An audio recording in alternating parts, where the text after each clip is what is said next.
with an AWS app. I'm Amanda, a survivor of domestic abuse and founder of Ukind therapy.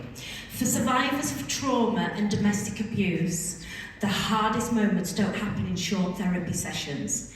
They happen in between, at night, after triggers, and when support isn't there, and this can be fatal. 2 to 3 women lose their lives every week to domestic abuse, and there's 3.8 million people affected every year. And there's £34,000 on average per survivor every year. And there is 32% return rate back to crisis, so many survivors are falling through those cracks. I'm going to hand over to the technical team to explain what we've been doing over these past few days in the hackathon. So what you're seeing is like overall high-level architecture for the app. So the reason we went with an app rather than the virtual reality, as a partner app for the virtual reality, is because with the virtual reality there's a lot of limitations, like the number of people it can use at a time, or like the user friendliness for the user. So the app fixes a lot of those limitations. And for the app, we are using Next.js and React. And in the backend, we are using the LiveKit for the agentic tool. It's like an open source platform. So again, one of the other limitations the virtual reality headset had was the AI wouldn't understand the human. Like the AI needs to feel human, right, to talk to the survivor. So we have a lot of data points collected, and the agentic tools, which sits on top of the Bedrock system, updates those data points to give it a much more customized conversation to the survivor. And then we use the Bedrock for storing the memory of the chats. And I would like to give it to Tico to do a demo. Just one minute. Give a round of applause for the live.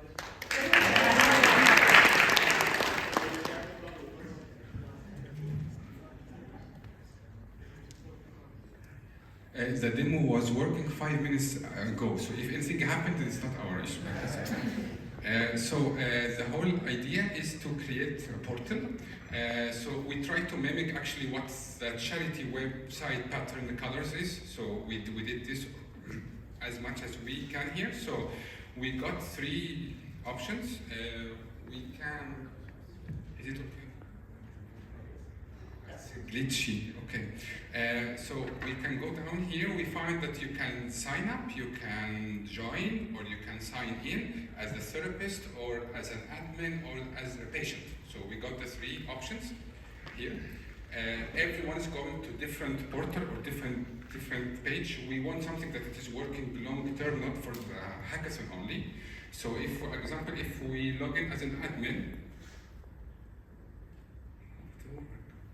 yeah, it will go to the admin dashboards and overall view about how many users they have, the active sessions, if there's any red flags from any patient, and so on and so forth.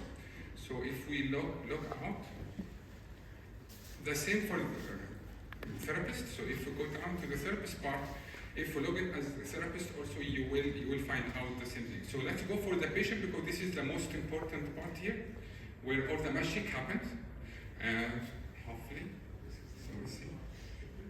So here we are trying to mimic the VR that already the charity have. So we have an avatar. This avatar will interact with what we are asking or what we are doing as much as we can.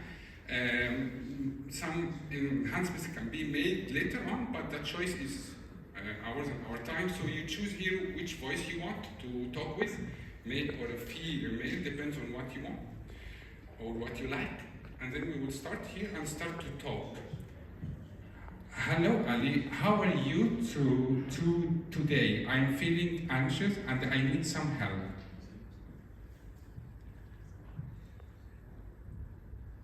Hi there. I hear that you're feeling anxious and I'm here to support you. Would you like to tell me a bit more about what's causing your anxiety right now? I am in a hackathon and there is a board of judges sitting in front of me, so I'm feeling very anxious.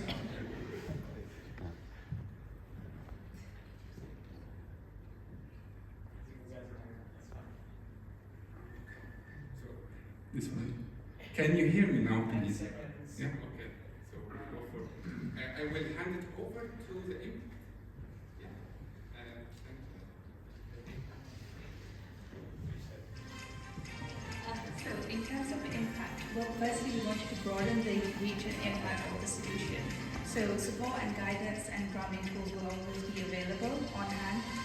Additionally, accessibility is a key factor, so we wanted to make sure that the VR would work for everyone in the same familiar format. All right.